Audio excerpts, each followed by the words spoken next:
As one of the world experts in the use of ivermectin for COVID-19, I feel compelled today to make a statement.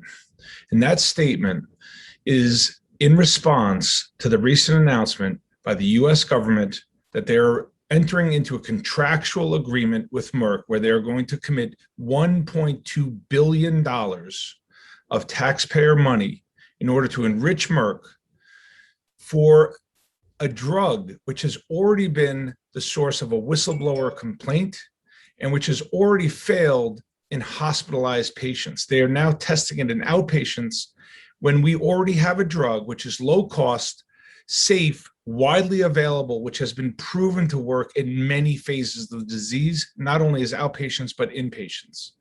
And so to do so, while we now currently have 5 published review papers from independent panels from across the world showing how effective ivermectin is, we have over 20 randomized controlled trials showing large, statistically significant benefits in mortality. And yet we plan on giving money to a drug company for a drug that is in no way going to surpass what we already have available right now and can use.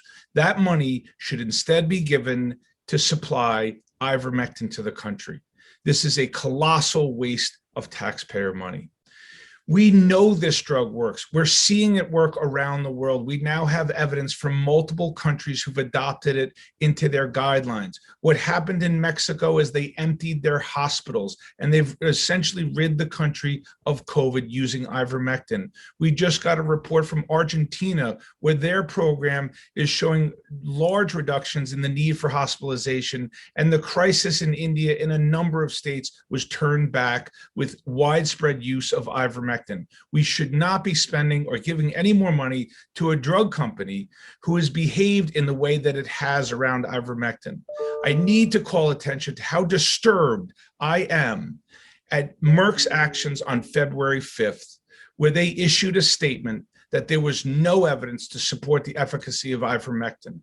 They even called into question the safety of one of the safest drugs known in history.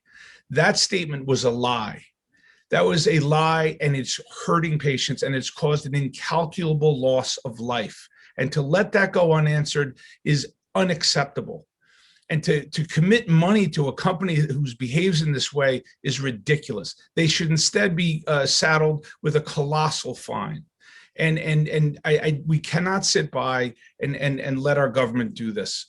If they fulfill this, it will be a staggering waste of time and money, and it continues to ignore the widespread availability of ivermectin. It has to stop. The US government has to be smarter in how they combat this pandemic. We already have another tool that we know that can end it, and that drug is ivermectin.